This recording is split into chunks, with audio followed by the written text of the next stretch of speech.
todos bienvenidos, vamos a iniciar. Ok, tema mano de obra.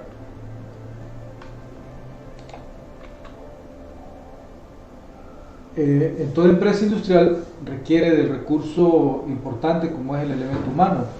El obrero que se encarga de aportar el conocimiento técnico en el proceso de transformación de las materias primas en productos finales, productos terminados.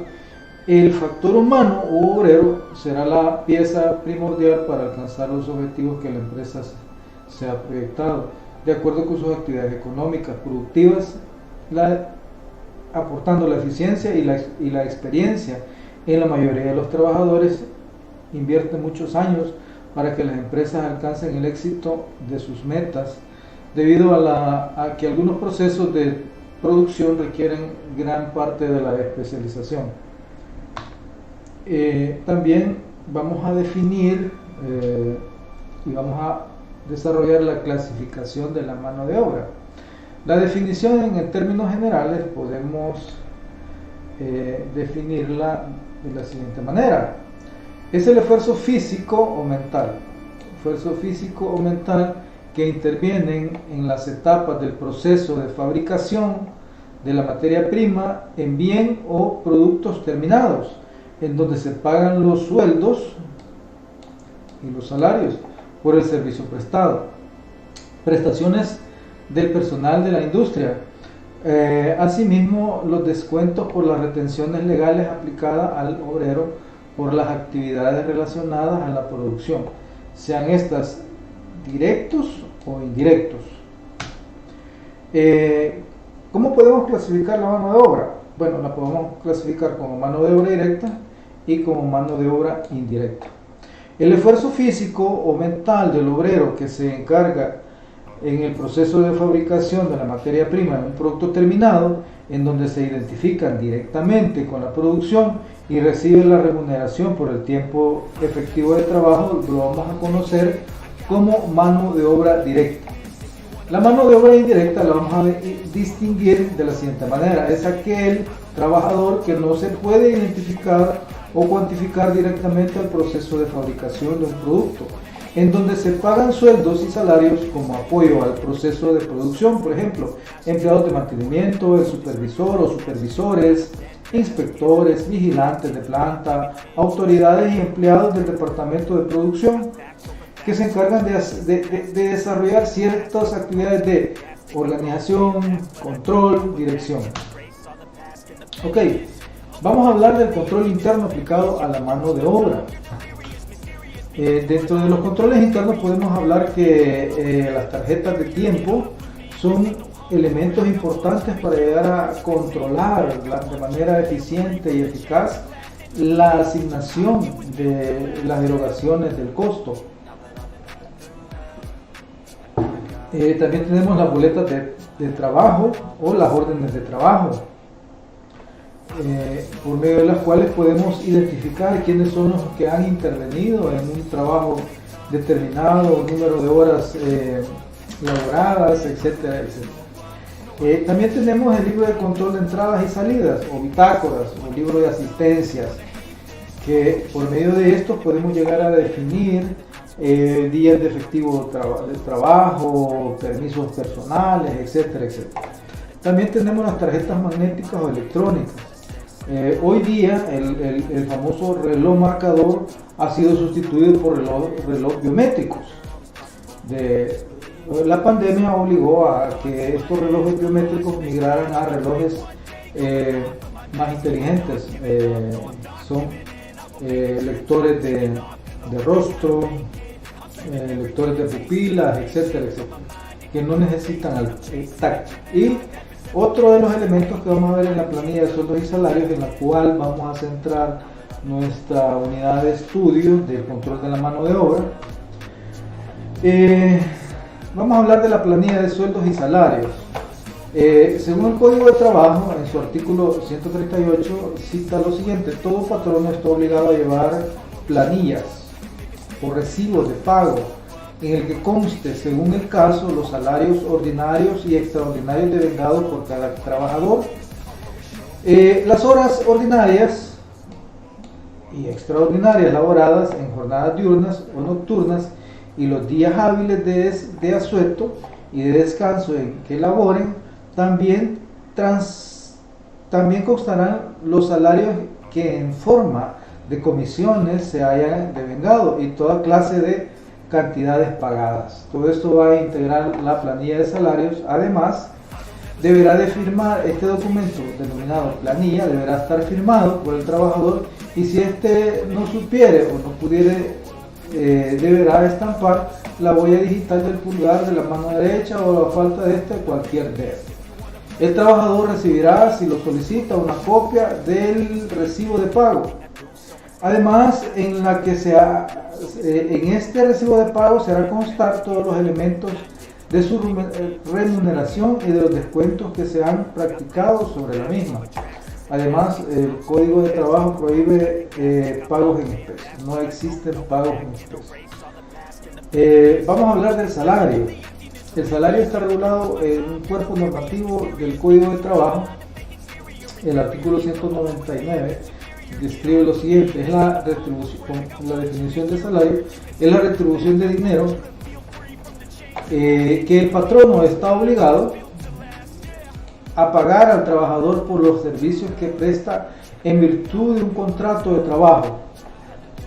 El artículo 120 también dice que deberá pagarse en moneda de curso legal, colones o dólares, el salario de los trabajadores. El salario deberá también ser oportuno, íntegro y personal. Artículo 127 del Código de Trabajo. El salario también deberá pagarse en el lugar y fecha convenida, artículo 128 al 130. Las principales formas de estipulación del salario son por unidad de tiempo, por unidad de obra, por sistema mixto, por tarea, por comisión y a destajo, por ajuste de precios alzados. Todas esas son modalidades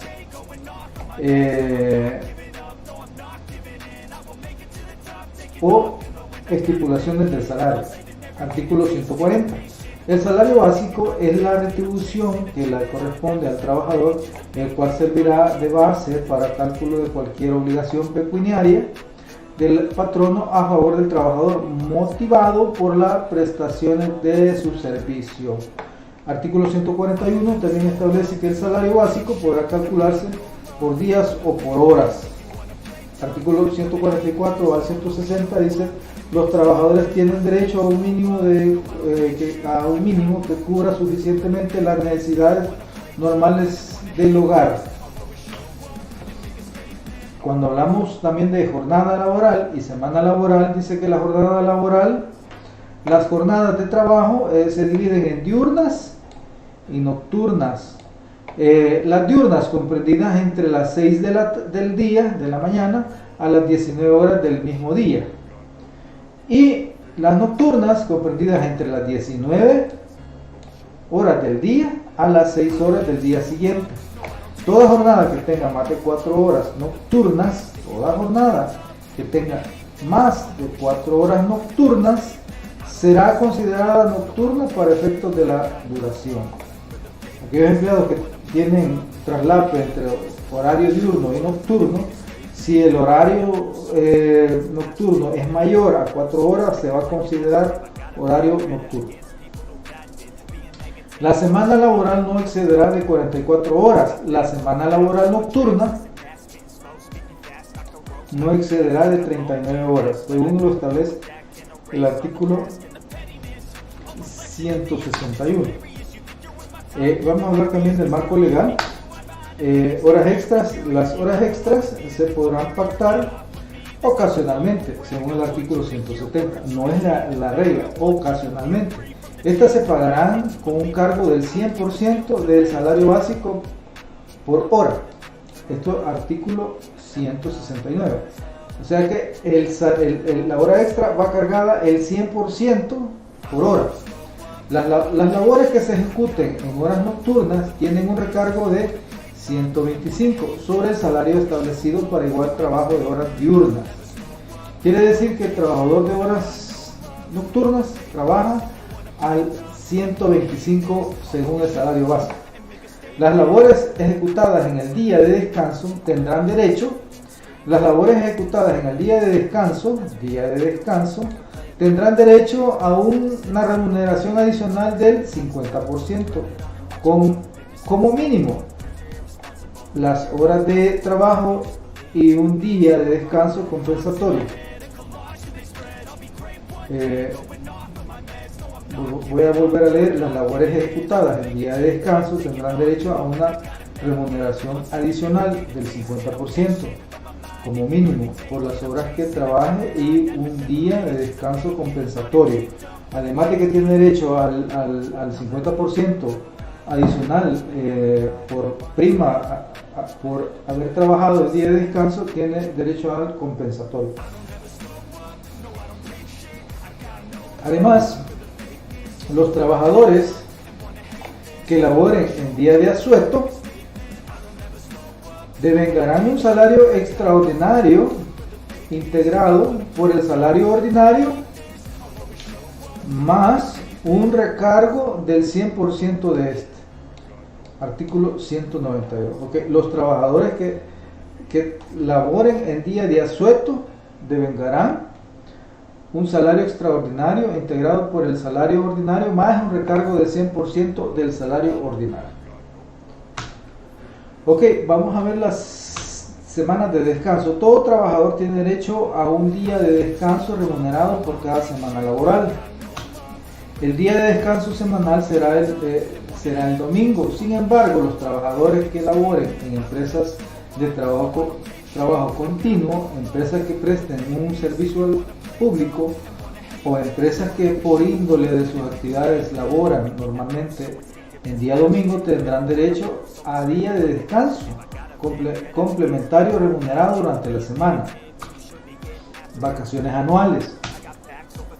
Vacaciones anuales remuneradas desde un año de trabajo continuo en la misma empresa o establecimiento o bajo la dependencia de un mismo patrono. Los trabajadores tienen derecho a un periodo de vacaciones cuya duración será de 15 días, los cuales serán remunerados con una prestación equivalente al salario ordinario correspondiente a dicho lapso más el 30% del mismo. Además, los días de asueto. Días de asueto remunerados son los siguientes: 1 de enero, jueves, viernes y sábado de la Semana Santa, 1 de mayo, 6 de agosto, 15 de septiembre y 2 de noviembre y 25 de diciembre. En San Salvador, el 3 y 5 de agosto y el día principal de las festividades más importantes del lugar del resto de la República, según el artículo 190 al 195. Aguinaldo. El patrono está obligado a pagar la prima anual de concepto de aguinaldo cuando el trabajador tuviera un año o más de estar a su servicio. Ok, vamos a hacer un ejercicio.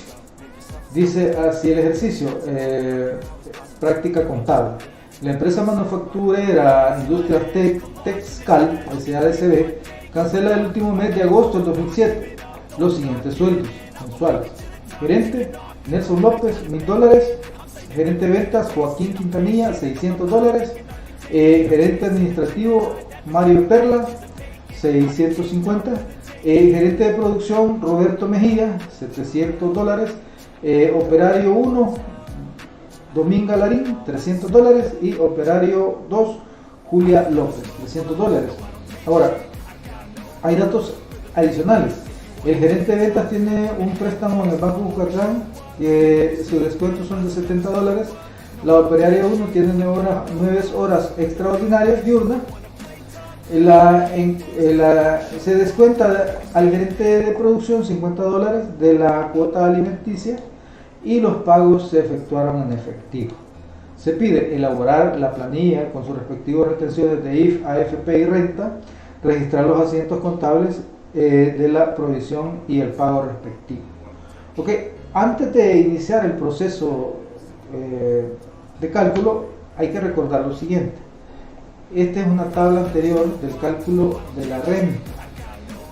Un ejemplo, primer ejemplo, si ganaba $520 con 11 centavos, se le restaba el monto de la AFP y se calculaba. Según esto, no paga porque quedaba en el tramo 1, ¿verdad? De 0 centavos a 487.60, sin retención. Segundo ejemplo,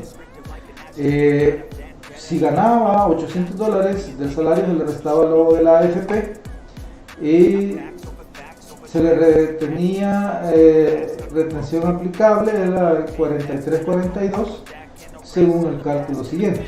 Quedaba en el tramo 3 y se le aplicaba el 10% sobre el exceso de 642.85 más la cuota fija de 32.70. Esto era como se aplicaba antes. Actualmente, con el cambio de las tablas de retención, se aplica de la siguiente forma. Ejemplo 1. Si X gana 520.11, se le va a descontar la AFP y se le va a descontar el IS. Y esto menos AFP menos IS da $472. Cae en el tramo 1 de 472, por tanto es sin retención de renta.